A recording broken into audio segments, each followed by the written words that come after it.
Hey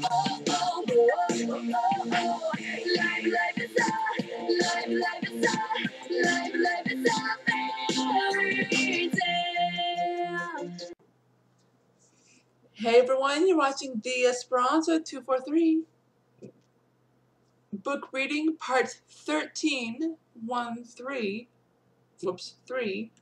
of Long Live Menavia. There's not really much to talk about considering this is a same day recording.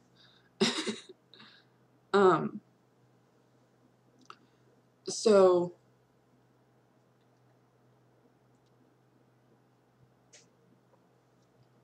I think I'm just going to talk about a dream I had yesterday. I had a really strange dream yesterday. What was it this morning? I've had strange dreams these past few days, actually. For a short time, in my dream yesterday, the characters from Scrubs were in it.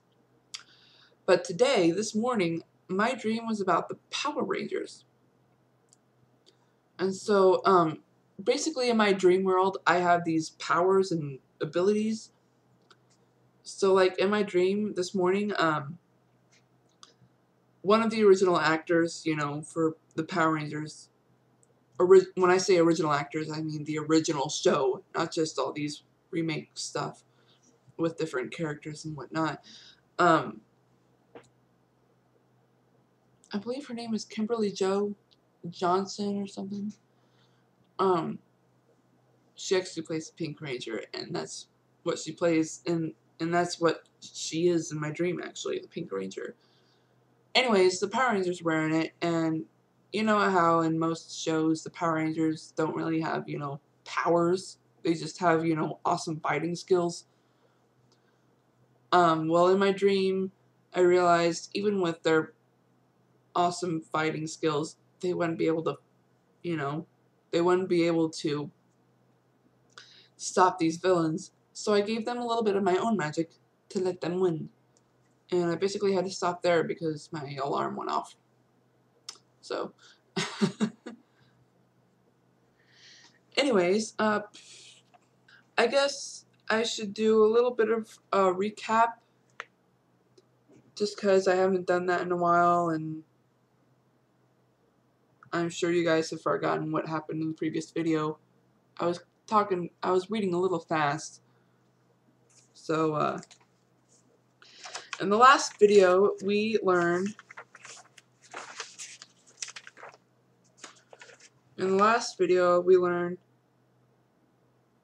that Cassius was going to give Senor Baldwin was going to give Caprice an offer about something, and then she makes an arrangement to have an outing with one of his servants, Lucia. And also, Senor Pujadas decides to go back to the hotel that Caprice is staying at and discovers about this ghost. Or not ghost, discovers about this woman who had talked to Caprice. She kept saying she thought Caprice looked familiar and asked her if she knew her, and was saying that she's been hallucinating for the past week and that her past is haunting her. Interesting. And so the last video actually ended with Caprice and Lucia getting ready to go outside for their outing. And that's where we are.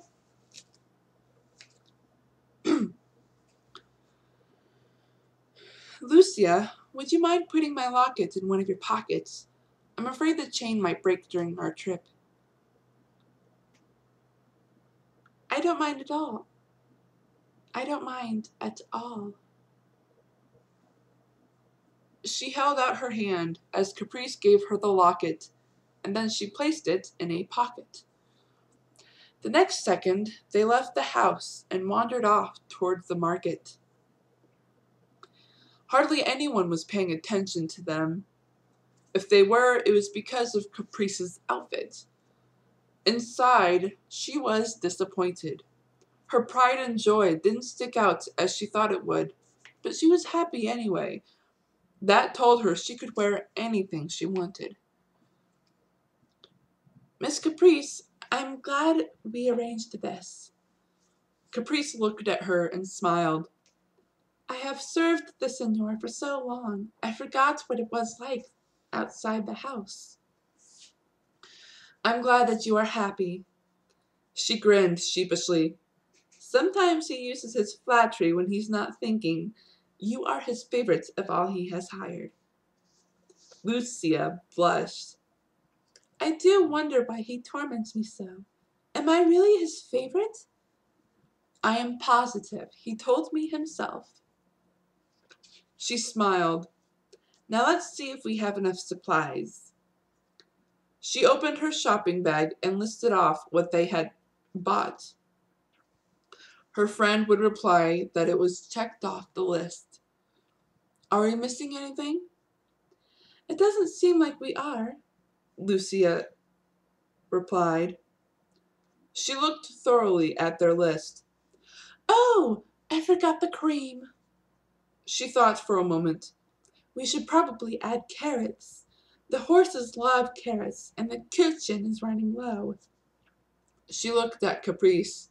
The cooks have been making carrot cake, the Senor's favorite. Caprice gave her an interesting look. Do you always refer to him as the Senor? She asked. Lucia gave her a blank look, and then shook her head. Whenever he hires... Oh, she murmured. Whenever he hires someone inside his home, he tells them not to mention his name in public. He says he doesn't want to give the impression that he has secrets. Caprice looked at her in confusion. Well, let's go get the cream and carrots, shall we? She said, changing the subject. They started to walk when someone suddenly pushed Lucia to get through. She cried at the stranger. As the person walked away, she touched certain parts of her body to keep sane. That's when she noticed one of her pockets was empty. Hey, my pocket's empty. Caprice looked at her. What was in your pocket? Her friend gave her a frightened look. It was your locket. Caprice gasped and looked for the stranger who bumped into her friend. She found the person and chased after him. The person looked back and saw her. He quickened his pace, looking back frequently. She was getting closer. The man turned left into an alley. Caprice paused, remembering her mother's death. She looked around the alley and saw the thief running up a staircase. She quickly pulled out her rondel dagger and went after him. "Al ladre! Al ladre!" she cried. He stopped and stared at her. It seemed the man knew she was new in Menavia and didn't think she knew anything in Catalan. Caprice walked up to him. "Que vol?" he asked. Unfortunately, she didn't know enough. He noticed she didn't respond. "Que voulez-vous?" he asked again in French. Caprice glared at him, gripping her dagger tightly. "I want what you took from my friend," she replied in French. The man saw her holding the rondel dagger and widened his eyes. He opened one side of his long coat and reached in. There were many pockets, and most of them had trinkets sticking out. He put his hand in a pocket and pulled out everything in it. He had to use both hands to hold all the trinkets he stole. Quel que soit vous pensez, est le signe de prendre. I don't know if I pronounced that right. Caprice could find at least 3 lockets. She put her dagger into her pants. She didn't want him to know where she usually put it. She picked up all 3 and tried to pry them open.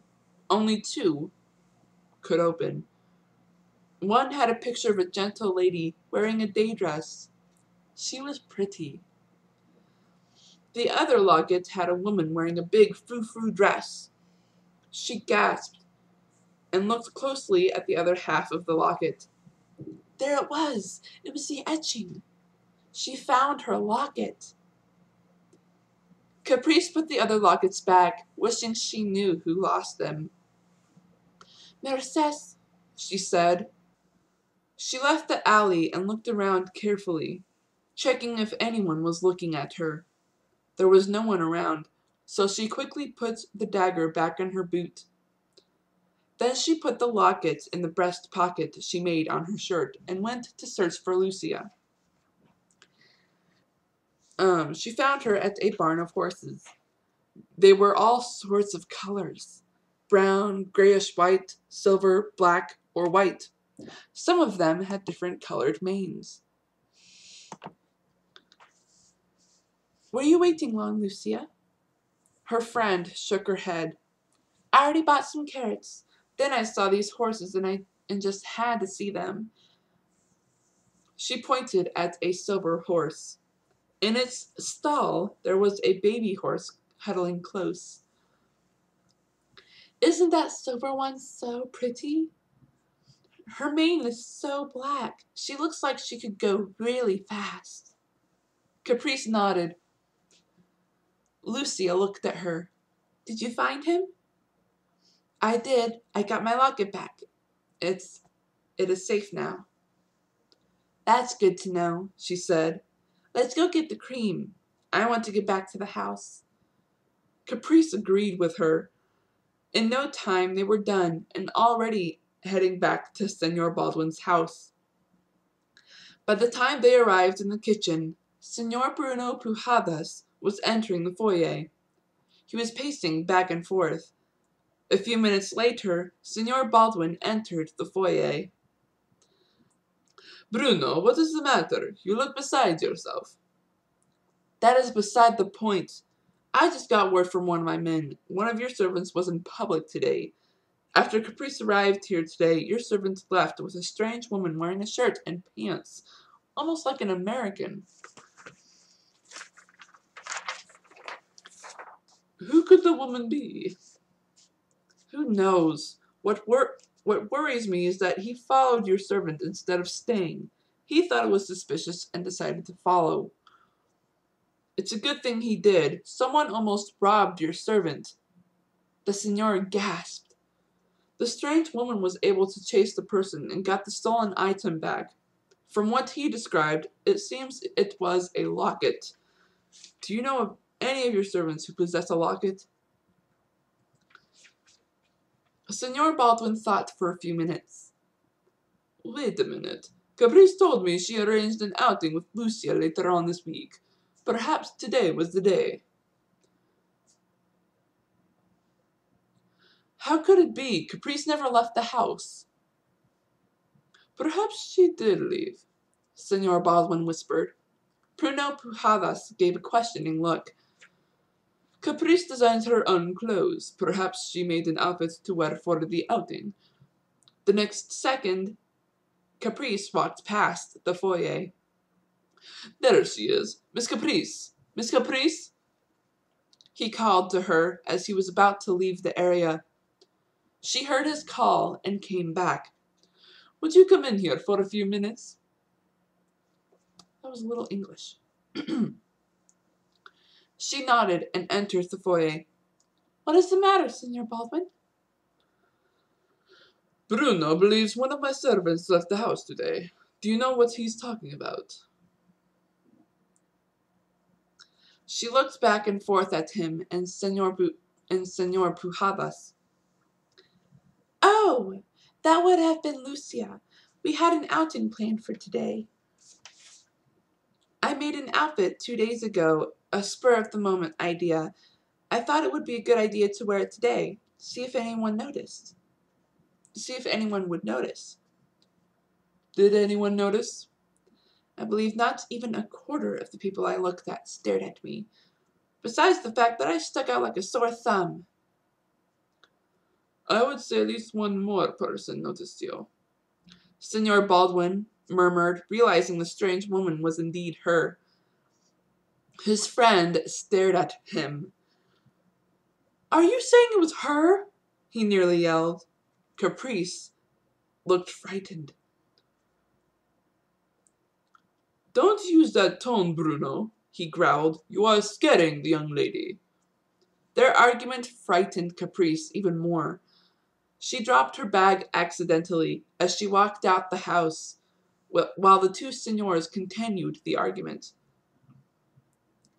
By the time they looked toward where she was supposedly standing, they realized something as their eyes widened.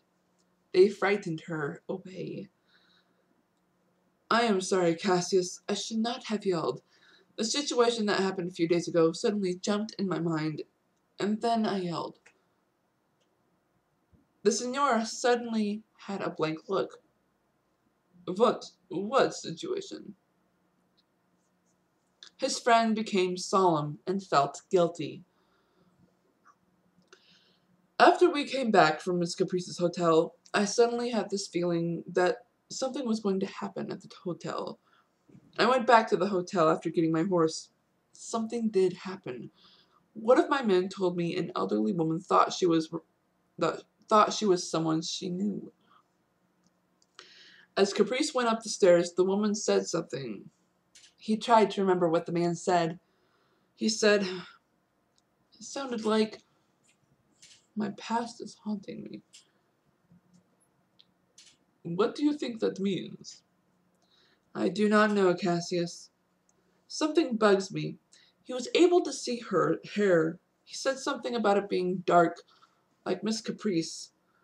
She was also wearing a cloak, a dark cloak, which covered her dress. It was a big dress, too.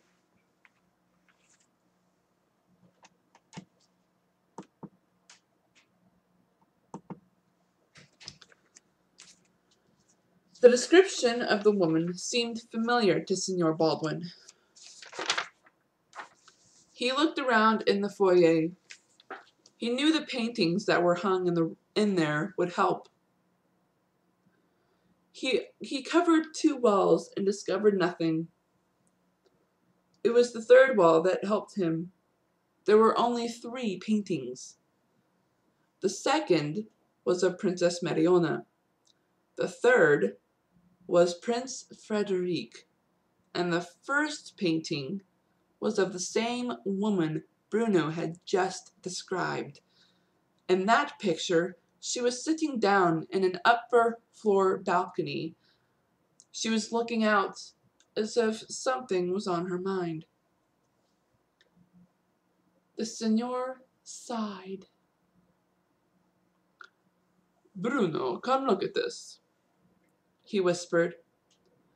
Bruno Pujadas heard him and came to look at the painting. He gasped. Who is this? She's wearing the same cloak. Who do you think? Senor Baldwin whispered. Bruno looked at the painting of Princess Mariona and then back at the elderly woman. He gasped. How could that be? She's dead. The elderly woman looked like she could be Caprice's aunt. But she wasn't. The woman looked a lot like Princess Mariona. She was, after all, the princess's mother. We should go apologize to Caprice, the Signor said. My bellowing, your yelling, and to top it off, I could have told her she was related to... And to top it off, I could have told her she was related to Princess Mariona, if you had told me of the situation the night it actually happened. His friend agreed. I apologize, Cassius. I should have told you. I argued myself that night whether to tell you or not. I was not sure how relevant it was to you. Apology accepted, my dear friend. Now, I suggest we apologize to Caprice at the hotel. It may be awkward, but I am sure it would make her feel more comfortable. At this point of the situation, I think that is most important. I agree. Let's go, shall we? The Signor nodded. As they walked to the front door, his friend saw the bag she dropped. Isn't this Caprice's shopping bag? I should say it is. What is inside, pray tell? He wondered. Should we look? His friend nodded as he opened the bag. Bruno picked up the shirt and observed it. The shirt was ripped in 2 different places. The man who followed the strange woman described this exact shirt. Then he remembered something his man told him. He put his hand on the left side of the shirt. There was a pocket, but it was empty. He groaned as he put the shirt back in the bag. I owe Miss Caprice a huge apology. I owe Caprice a congratulations, Signor Baldwin whispered, as he observed the pants without picking it up. She did a wonderful job. I bet she could disguise herself very well if were she trained properly. Bruno gave him a look. Do not even think of it. Miss Caprice would want this bag back. Let's take it along with us. The Signor agreed with him. As he carried the bag when they left the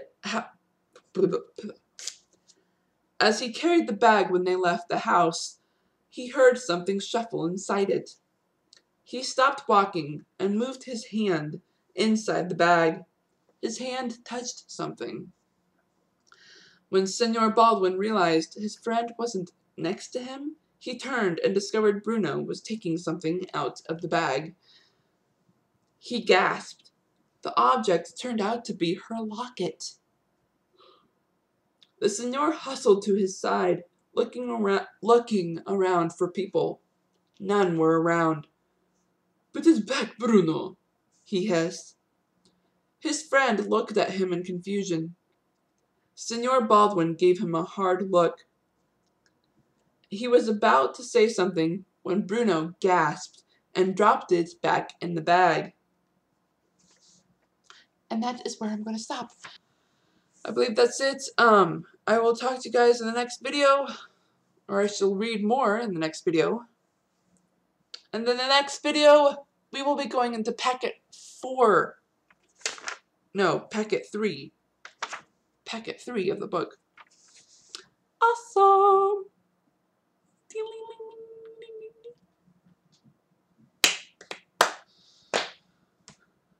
Alright, and of course the next video will be part 14. Isn't that exciting? So, I guess I shall see you guys later. This is the Esperanza 243, signing off. I know the sound of each rock and stone. I embrace what others fear. You are not to roam in this